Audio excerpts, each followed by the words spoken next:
Welcome back to Inside Michigan Football, now joined by a guy that was talked about by head coach Jim Harbaugh, his O-line coach just a few moments ago. That's Kris Jenkins. And Kris, thanks for joining us.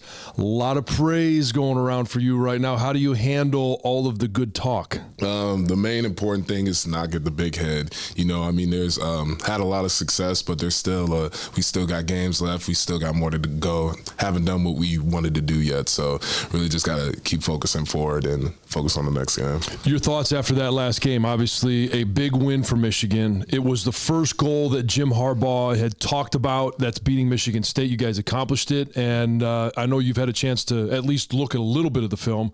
Your thoughts on your performance, but also the D-line performance? Yeah. I think overall we had a great performance. I mean, we really we gnawed up the run. That was one of our biggest focuses. We wanted to make them uncomfortable in the pass game as well. I think all across the board, though, we although we played a good game, we still got some stuff we got to work on. Nothing was perfect. So it's just tuning up, really honing on those fine details, tuning everything up. So by the time we get to the next game in Ohio State, we really playing a perfect game. So let's tackle both of those.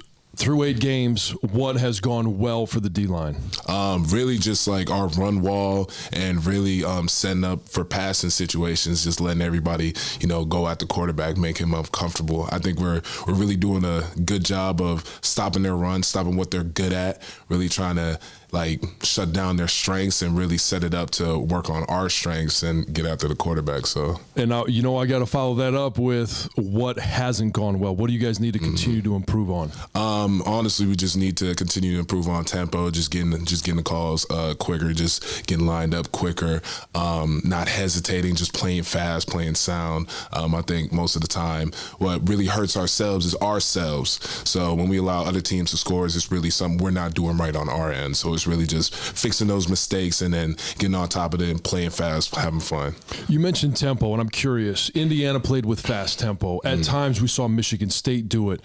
What type of challenge does that provide you guys when you're on the field? There's no reinforcements coming. There's no time to get off the field, and you got to get lined up and go. What type of challenge is that for a big guy? It's just a challenge. It's just a strain, really. I mean, you just got to be prepared to strain. If you're in for a long drive, just strain. Just keep playing. Don't think about anything. Don't think about being tired. Just strain. Just keep going. Next play.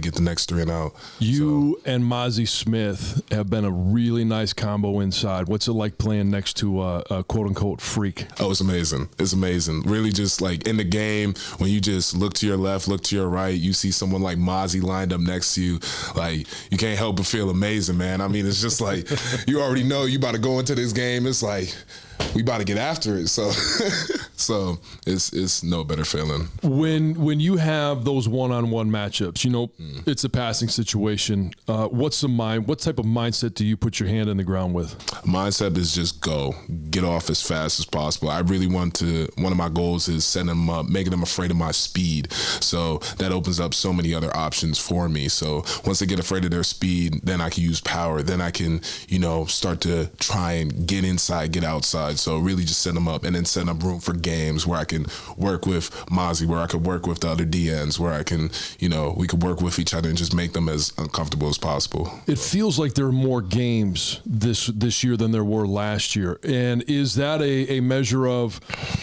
you just are really comfortable playing with Mozzie or playing with Mike Morris or Iabioki, and in that the chemistry is at such a high level right now? Yeah, it's just something we've been working on all season since the start of January, since the start of the year. Really just getting comfortable with each other, just working on our chemistry, getting comfortable with our pass game, knowing what we're all good at, knowing how we all operate. So when we run games with each other, we know what the person's usually comfortable with, how long it's going to take, to run those games, how long it's going to take for them to hit a move. So I'd definitely say chemistry is getting better. There's emotional swings throughout the course of a season, emotional swings throughout the course of a game, but you're coming off a high of beating a rival. Michigan State, now you're 8-0.